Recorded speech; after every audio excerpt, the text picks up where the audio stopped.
literatura. En esta ocasión nos encontramos con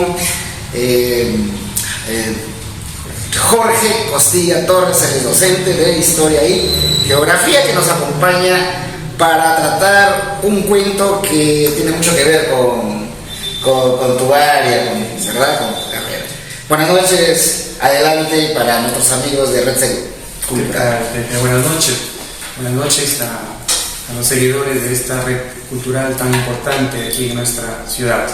Te agradezco mucho la invitación y bueno, con todo gusto a tu servicio, igual que el servicio de César. El cuento del que vamos a hablar esta noche es un cuento que para muchos va a llamar la atención porque quizás no es muy difundido. El hombre de la bandera, de Enrique López Albujar. Y vamos a escuchar la voz de nuestro invitado Jorge Costilla Torres. ¿De qué trata esta obra? Primero vamos a hablar un poco de la obra, vamos a contar la historia para que la conozcan nuestros amigos que nos están siguiendo en estos momentos. Gracias. El cuento se titula El hombre de la bandera, de Enrique López Albujar. Se divide en 4 capítulos. El primer capítulo, Pepe, trata acerca del contexto. El autor nos muestra el contexto en el cual se desarrolla la historia. El contexto histórico es la guerra con Chile. Es la época, es el 4º año de la guerra con Chile, donde el ejército sureño ya ha invadido la parte de Huánuco. Ese es el contexto. El contexto es Huánuco, entonces. Es la invasión de los chilenos al territorio de Huánuco. Acá hay algo importante. El primer capítulo nos habla de cómo se sentían los pueblos de Huánuco, pero no la ciudad de Huánuco en sí, sino los pueblos y las comunidades campesinas de Huánuco. No tengo una memoria tan prodigiosa como la tuya, Pepe, te voy a permitir que me... Por supuesto, favor, podemos apoyarnos de los materiales que tenemos acá. Mira, me llamó mucho la atención el inicio. Dice, pesaba sobre Huánuco una enorme vergüenza. No solo era el sentimiento de la derrota, era el dolor de ver impuesta y sustentada las bayonetas chilenas a una autoridad peruana que rechazaba la conciencia pública. Es decir, Huánuco ya había sido tomado, pero no solamente eso, sino que había sido impuesta una autoridad a los huanuqueños. Por los chilenos, por los invasores. O sea, aquí la vergüenza de la que habla Enrique López Albujar, como autor de este cuento, es que manifiesta que ya Huánuco estaba avergonzado por la humillación, la invasión, la barbarie que se había cometido y no el poder hacer nada incluso, ¿no? Y Huánuco no era quien estaba reaccionando según los primeros indicios, sino quien reacciona son los cabecillas de los pueblos que, del contorno, del entorno de Huánuco, ¿cierto? Sí, acá hay una idea que puede un poco apuntalar lo que estamos hablando. Dice, un viento de humillación soplaba sobre las almas.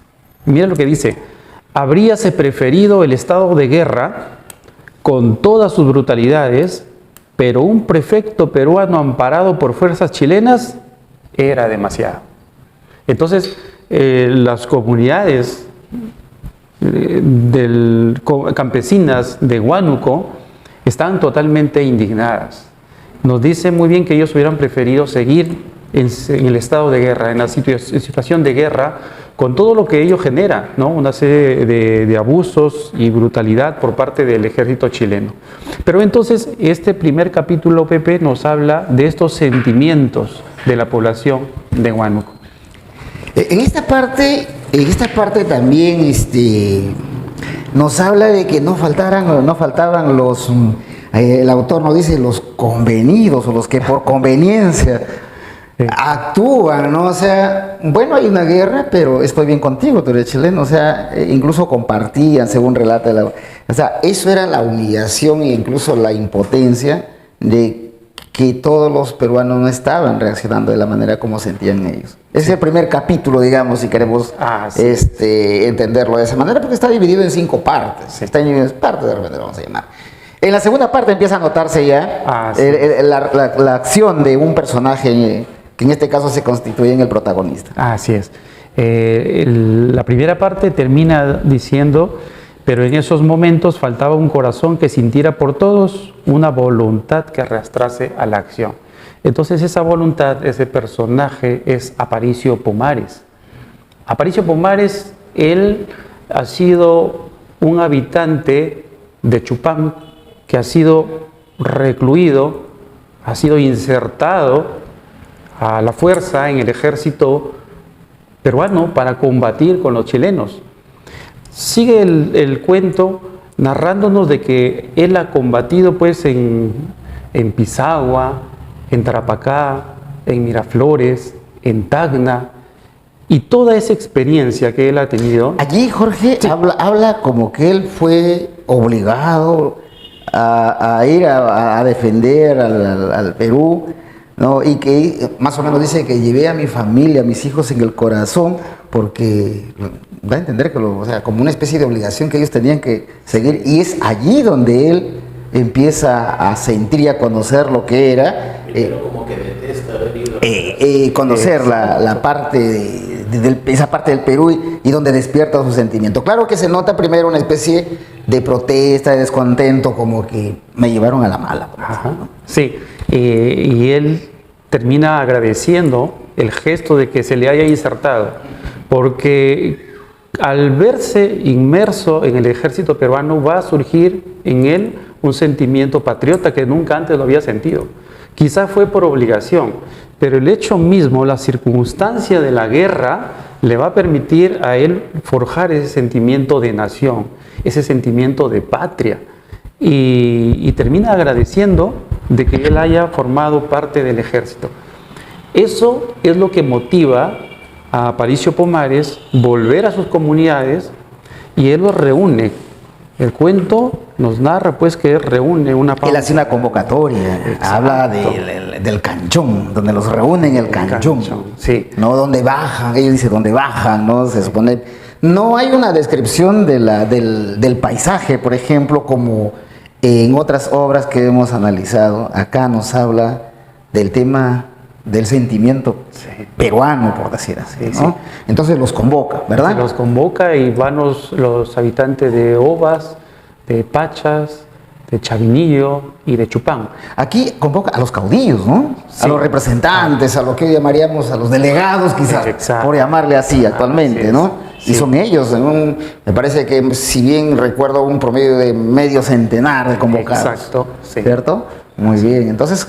¿Qué más nos acompaña en esta historia? Y aquí viene la ardua tarea de convencerlos, pues. Porque acá hay algo que distinguir, según el análisis que había hecho humilde del cuento, es que a diferencia de los demás integrantes de la reunión, Aparicio Pomares tiene la experiencia de haber salido de su comunidad. Esa experiencia le ha permitido ver otra realidad, sentir otras... asumir otros sentimientos y otras actitudes frente a una nación más grande que ahora ya él reconoce como Perú. Podríamos decir que por ahí fue saliendo el sentido de la identidad, nacional en este personaje. Sí, porque cuando él convoca, no es fácil convencerlos. Empiezan en primera instancia, a reírse de sus argumentos. Se ríen de los argumentos que él da, pero eso no lo aminala, no, al contrario, él se siente más entusiasmado. Dice el cuento, deja que ellos se rían y les da su tiempo y luego retoma los argumentos. Entonces vuelve con fuerza nuevamente a explicarles por qué había que luchar contra los chilenos. Y dentro de las razones era pues que les decía, los chilenos, o sea los mistis chilenos, o sea los blancos chilenos, ya han ocupado las tierras de los mistis peruanos, o sea de Huánuco ciudad, de Lima ciudad, y ahora van a venir por nuestras tierras. ¿Acaso queremos eso para nosotros? Y eso no queda ahí, porque le empiezan a cuestionar, ¿y por qué nosotros tenemos que luchar, que pelear a favor de los mistis peruanos, en contra de los mistis chilenos? Si nosotros no nos afecta en nada esa acción. Como que había una especie de, ahí se nota una especie de descontento, porque dan a entender que ha habido abusos por Sí. parte de los mistis. Nosotros los indios, como dicen, ¿no? En ese lenguaje que utiliza el autor. Entonces como que no había, como siempre, esa decisión, ¿no? Entre los indios y los mistis, y era así. Pero Aparicio Pomares, como su nombre lo dice, Aparicio aparece, y es él quien empieza a generar ese sentimiento de identidad. Desde por ahí va o sea, la importancia de este cuento, que me parece una elección muy acertada de tu parte, porque es un cuento que poco se conoce y que debería ser muy difundido. Porque a través de este relato vamos a ver cómo es que un peruano, bueno, eso lo vamos a comentar también más adelante, pero se nota aquí en esta historia, ¿no? Exacto. Entonces, pero ya como que comienza a descontarse la diferencia entre blancos e indios, y comienza a surgir un sentimiento por lo que relatas acá el autor, ¿no? O sea, eso es la intención de Aparicio Pomares. Sí. Ahí yo logro notar dos razonamientos o en todo caso fundamentos que él da para luchar en contra de los chilenos. El primero de ellos es que están avanzando y que falta poco para que lleguen a sus tierras. Y así como se han apropiado de todas las tierras por las que han venido los chilenos, lo mismo va a suceder con ellos. Uno. Y otro les explica la barbarie y la atrocidad que han cometido el ejército chileno. Y les dice: acribillan a los heridos, violan a nuestras mujeres, en sus bayonetas ensartan a los niños, a nuestros niños, se meten con sus caballos, dice, a nuestros templos, a nuestras capillas las convierten en pesebreras, en los altares los convierten en fogones. Y bueno, empieza a explicarles que no solamente es la ocupación, sino la indignación de ver ofendida toda la población a través de muertes, de violaciones y de burlas con las costumbres que ellos tienen. Este es el punto de quiebre tal vez donde los líderes de las comunidades empiezan a reflexionar y empiezan a tomar en serio ya los datos que le da Aparicio Pomares. Sí.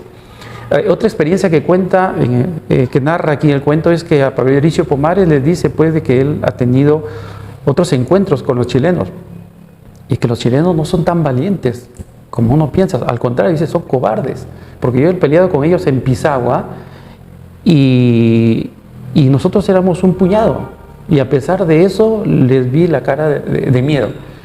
Entonces empieza a describir todos esos detalles.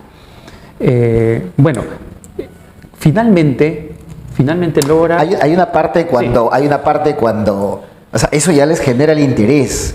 Sí. Y ellos, ahí la costumbre de chachar su coca, entonces les generó el interés y dejaron de chachar, y de reírse incluso también. Sí. Y comienza, como dices, el punto de quiebre ya. Es casi digamos, el inicio del éxito de Aparicio Pomares, de persuadir a los presentes, que en este caso eran los cabecillas, digamos así, de las organizaciones de los pueblos, para hacerlos entender de que había una necesidad y tenía que luchar, ¿no? Y ese ya es parte del tercer capítulo. Y en esa parte del cuento es donde se menciona la palabra nación, ¿no? Ahí habla ya, porque los chilenos son una nación, la nación de los chilenos. Nosotros somos la nación de Perú y por lo tanto tenemos que estar unidos. Y ahí me menciona, no importa que ellos sean mistis blancos y nosotros indios, no importa que ellos sean pumas y nosotros ovejas. Dice, lo importante es luchar por el Perú. Ya, más adelante seremos iguales todos, dice. Como que deja tarea pendiente, ¿no? Pero lo importante de ese momento les hace conocer de que es luchar contra el ejército invasor. Y logra hacerlo porque cuando él ve que ya el auditorio empieza a convencerse, saca una bandera de su espalda, imagino es una alforja tal vez, la saca, la empieza a desenvolver, la empieza a flamear y les dice que esa es la bandera del Perú. Es como si diera una lección, una clase. Claro, ¿no? Aquí hay una parte, porque ya cuando los tiene, entonces incluso es más, más impetuoso en tratar de conversar. Hay una parte que acá dice, así piensan ustedes desde que yo falto de aquí. No, contestaron a un tiempo los cabecillas. Y el ovacino, porque ¿no? Casi convencido añadió, es de una comunidad. Así es. Y el Perú no es una comunidad. Comienza la pregunta como para generar. Ya gritó Pomares. ¿Qué cosa creen ustedes que es Perú? Perú es muy grande, las tierras que están al otro lado de la cordillera son Perú. O sea, comienza ya como a dibujarles, ¿no? Las que caen al lado también Perú. Y Perú también es Pachas, Ovas, Chupancha, Vinillo, Margos, Chablán, Ipanao, Illata, Iambo, Iguana. ¿Quieren más? ¿Por qué? Pues vamos a permitir que mistis chilenos, que son los peores hombres de la tierra, que son de otra parte, vengan y se lleven mañana lo nuestro. ¿Acaso les tendrán ustedes miedo? Que se levante el que tenga miedo al chileno.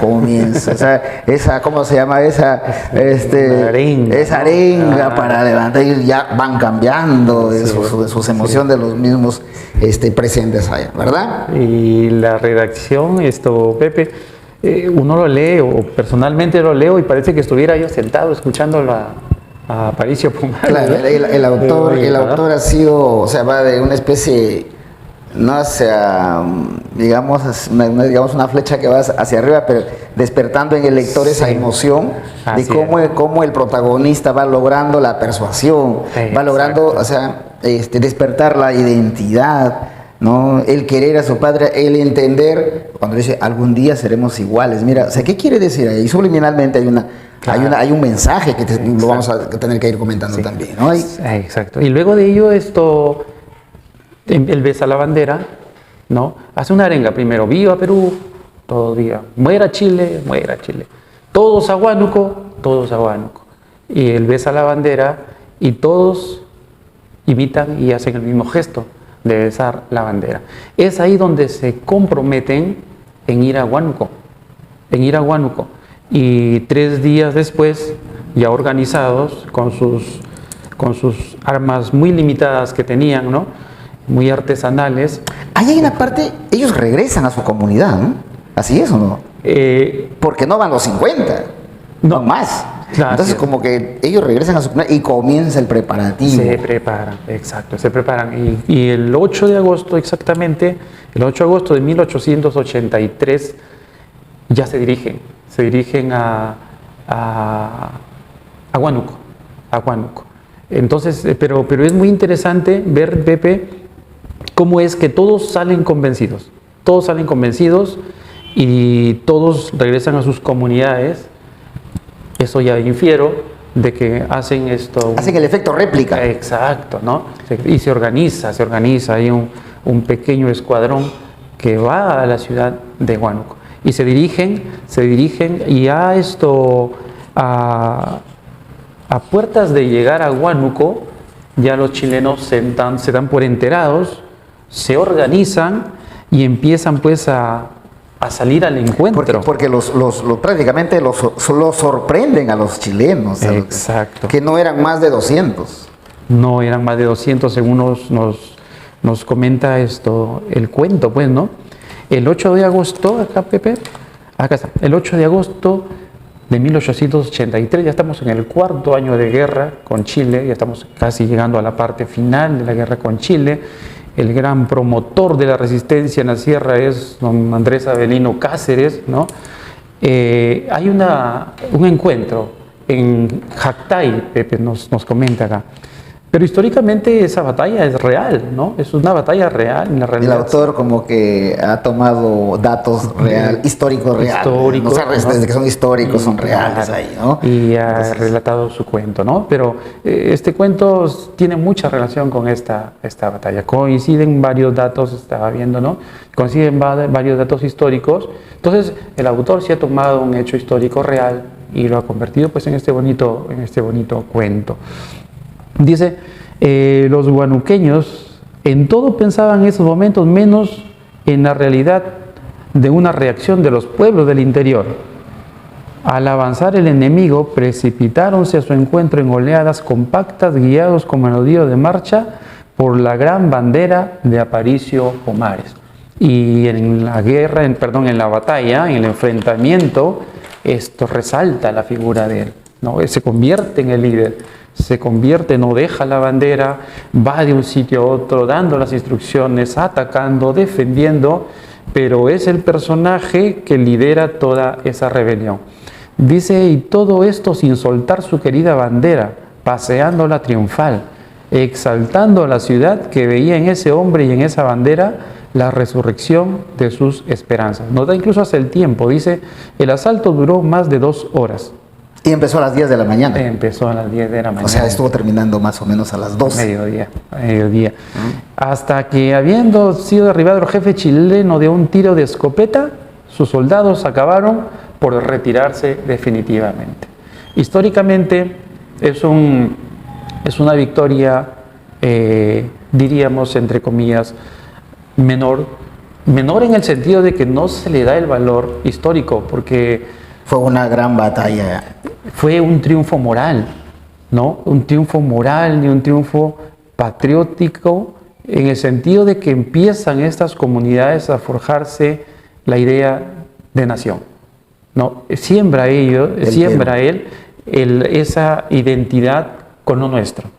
Porque cuando él empieza a hablar con ellos para convencerlos, ninguno de ellos tiene la experiencia, puede haber salido de su comunidad.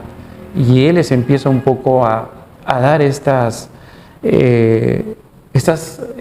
diríamos, enseñanzas, experiencias sobre todo, para hacerlo reflexionar. Una especie de cultura, educar a su pueblo. Exacto, ¿no? Sí, para caer en cuenta de que pertenecemos a un colectivo social mucho más grande. No solo la comunidad, sino que es una comunidad mucho más amplia. Y bueno, termina... Hay una búsqueda de este personaje, este protagonista de la batalla, ¿no? Sí. Entonces lo comienzan a buscar, así es. Casi Claro. ya concluyendo con el cuento, hay un desenlace que al final... Con toda la alegría, ¿no? El júbilo de haber obtenido la victoria, muy importante pues por el triunfo moral sobre todo que tienen ellos, empiezan a buscar, ¿y dónde está el hombre de la bandera? ¿Dónde están? Se empiezan a preguntar, hasta que caen en cuenta de que no hay el hombre de la bandera. Lo que había sucedido es que pues en el acto de la batalla, en el muslo derecho le había caído una bala, había sido herido, lo llevan a otra comunidad, está ahí unos días hasta que finalmente lo trasladan a Chupán, a su comunidad original. Ahí queda. Y hace un último pedido. Pero hay algo que sí. ¿Qué pasa? ¿Qué le pide a su esposa aquí? Exacto. Lo que quisiera es que lo relate.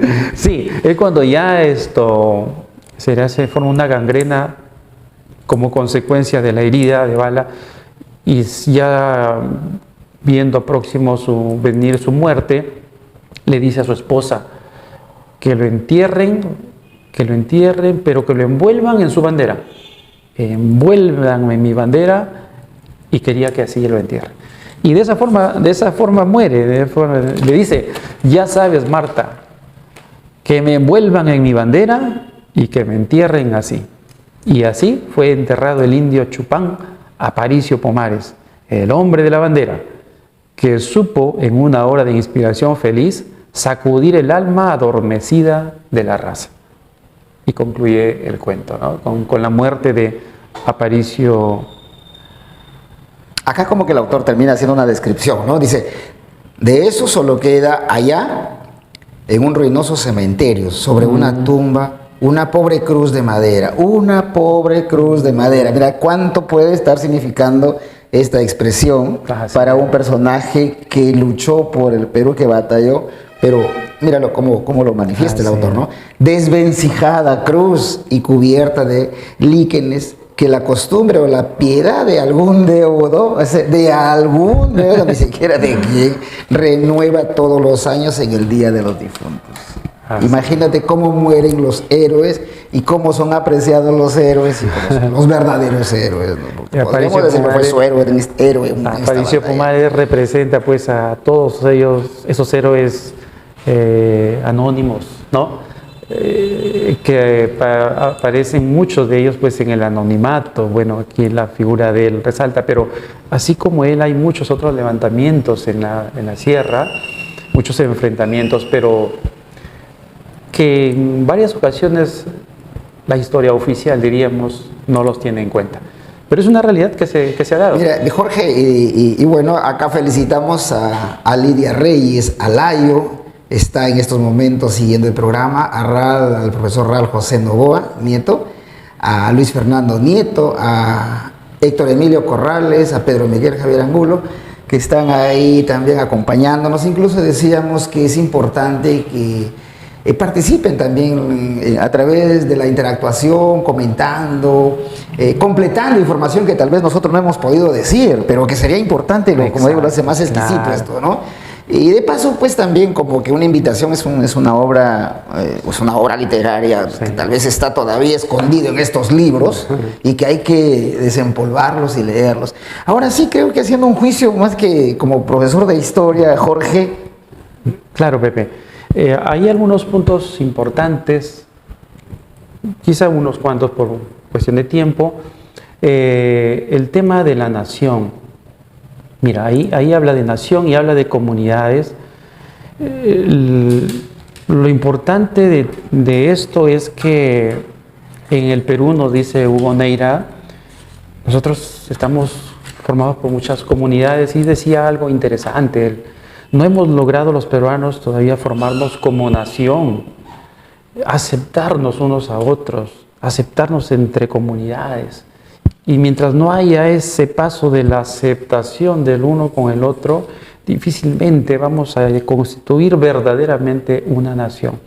Es lo que pasaba en el contexto de la guerra. Pero para que sí, o sea, partiendo del cuento, o sea, ¿qué hay aquí con el protagonista, con Aparicio Pomares? ¿Qué genera? Primero empieza como a contagiar, a describir, a contar, porque a veces si recordamos de niños, cuando alguien nos cuenta del ejército, por ejemplo, de aquellos que van al ejército, claro. A uno le emociona escuchar tantas historias, y parece que eso es lo que hizo Aparicio, ¿no? Contar, y le impactó a la gente. Entonces fue generando una especie de sentido de identidad, de querer lo que es mío. Mira, me doy cuenta que todo esto es nuestro, y por último no es mío, sino también de los demás, y que allá al otro lado de los Andes, o sea, le fue abriendo la mente a sus compañeros, ¿no? A sus amigos, a sus mismos, digamos, ciudadanos del entorno y logra formar un sentimiento, logra crear un sentimiento de patriotismo. Eso sobre todo, porque como decías tú, a medida que va transcurriendo la lectura, sí, tú también te vas emocionando. Sí. O sea, eso es lo importante de este cuento. Por eso creo que no solamente en literatura, sino como para hacer entender y conversar, porque es eso, ¿no?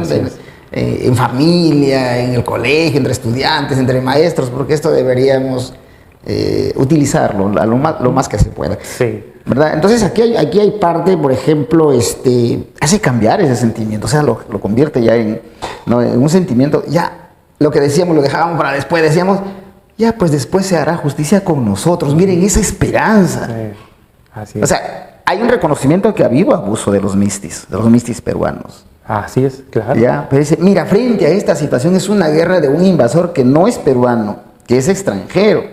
Ya, después habrá justicia para nosotros, que es la justicia que muchos hasta ahora están esperando. Sí, sí. Dice, ya después seremos todos iguales, ¿no?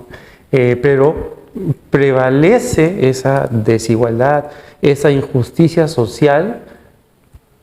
A ello antepone los intereses de la patria, los intereses de la nación. Por eso es que él logra pues su propósito, a pesar de que él muere, pero logra su propósito. Y aquí acabas de mencionar una parte muy importante. ¿Quién muere ahora por su patria? Acá Aparicio Pomares muere por su patria. Y mira lo que pide, sabiendo que va a morir. Él sabía que iba a morir. Sí. ¿Ya? Sí. Que lo envuelvan en la bandera, que lo entierren la bandera junto a él, ¿no? O sea, que le envuelvan en la bandera. Valentía, Sabiendo que no tenían armas sofisticadas como tenían los chilenos en aquel entonces, pues hachas, cuchillos, machetes, es lo que decían, unas cuantas ondas. escopetas, creo que algo así menciona, ¿no? Claro. Se atrevieron, ahora sentido de organización, de lo que diríamos trabajo de equipo, ¿no? Aprender que eso sí tiene resultados y por último, amor a la patria. Porque ¿quién o por qué lo hizo? ¿Qué le costó quedarse callado y simplemente no hacer nada? Así es. ¿Qué lo movió? Así es. Acá, Pepe, siempre hemos escuchado de las invasiones chilenas, ¿no? Y que fueron con mucha barbarie, con mucha atrocidad y con todo lo que hemos delatado. Y eso es cierto, Pepe. Sucede que el pueblo de los mapuches, la región de los araucanos, al sur de Chile, fue una región que se opuso a ser invadida por el ejército chileno. Y pasaron muchos, pero muchos años, hasta siglos, para que fueran sometidos. ¿A qué quiero llegar? 20 años antes de la guerra del Pacífico, se da la última expedición del ejército chileno a esa región, a la región de los pueblos mapuche, del pueblo mapuche. Y emplean una estrategia que ellos le denominaban tierra arrasada. Quemaban, mataban, violaban. Era una estrategia de guerra, Pepe. Con esa experiencia la traen para aplicarla aquí en territorio peruano. Por eso es que nosotros podemos observar que esta práctica es repetitiva en todos los pueblos que se han ido dando. Y es lo que se relata allí, y no solamente en este relato, Claro. porque sabemos en la historia que así fue. Así es. Así Jorge, es. que en realidad transcurre el tiempo tan rápido, sin embargo tenemos que ir cerrando el programa, no sin antes decir que este cuento nos invita a reflexionar sobre el sentido de ser peruano, ¿cierto?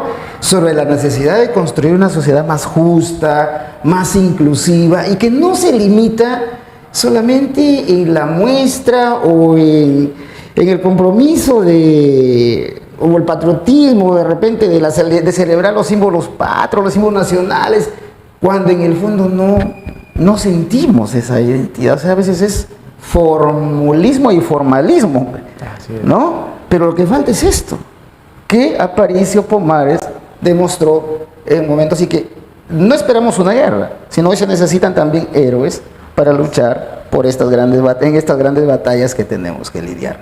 Jorge, gracias por acompañarnos, esperamos en otra oportunidad, quizás esto pudo dar para más, pero a nuestra audiencia te permitimos para que te despidas. Claro, muchísimas gracias, Pepe, muchas gracias, César. Ha sido muy bonito de mi parte poder dialogar, conversar sobre este cuento tan interesante que es El hombre de la bandera.